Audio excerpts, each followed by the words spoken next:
Libby. I'm going to be talking about cell differentiation today. So cell differentiation is the process where a cell develops new subcellular structures.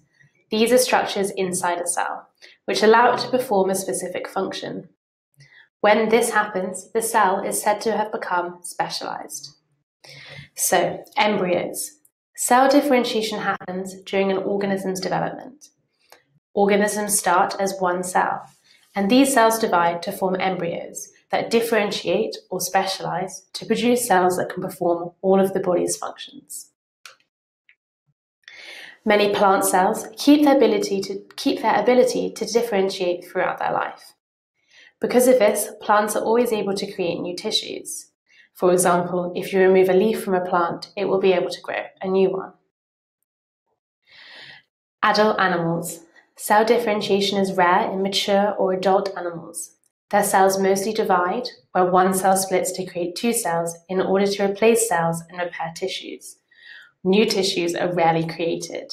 So this differentiates between animals and plants. As if you were to remove, say, a limb from an adult animal, it wouldn't be able to grow a new one. So what happens when a cell differentiates? It becomes a different type of body cell.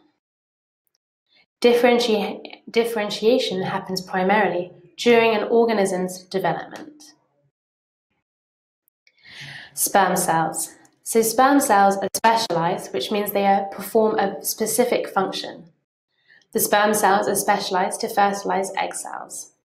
To do this, they need to travel long distances relative to their size. They then break through to the egg cell and fertilize it. This is the beginning of life.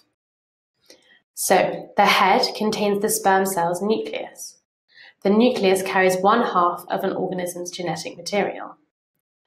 This combines with the egg cell's half of genetic material to fertilize the egg cell. The middle section of the sperm is filled with mitochondria, which are subcellular structures, to provide the sperm with the energy it needs to travel the long distance and reach the egg cell. The flagellum, or the tail, is used for the cell's motion.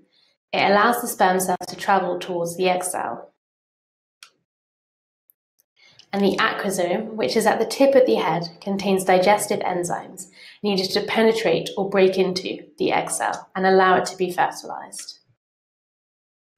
So what is the main function of a sperm cell? It is allowing itself to fertilize egg cells. So to recap the sperm cell specializations, so we know that at the tip of the head, containing an enzyme needed to penetrate the egg cell, is the acrosome. The head contains the sperm cell's nucleus, which carries one half of an organism's genetic material. This combines with the egg's half of genetic material to fertilize the egg. We also know that the tail, or the flagellum, is used for the cell's motion, allowing sperm to travel towards the egg cell. And finally, the middle section is filled with mitochondria to provide energy for the sperm to travel a long distance to reach the egg. So cell differentiation can happen at different stages of development in plants and animals. So to recap, we know that most animal cells differentiate early on in their development.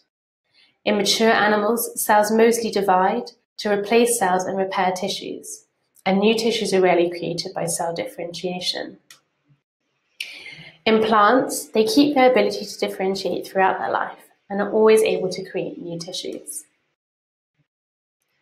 So sperm cells, as we can remember, are specialized to enable them to fertilize egg cells.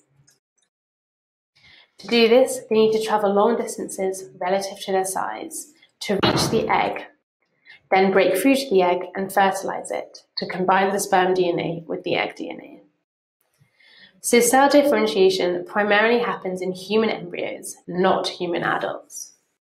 And in plants, it happens throughout their lives and not just at the start of their lives. So that's everything we're going to talk about with cell specialization in animals for now.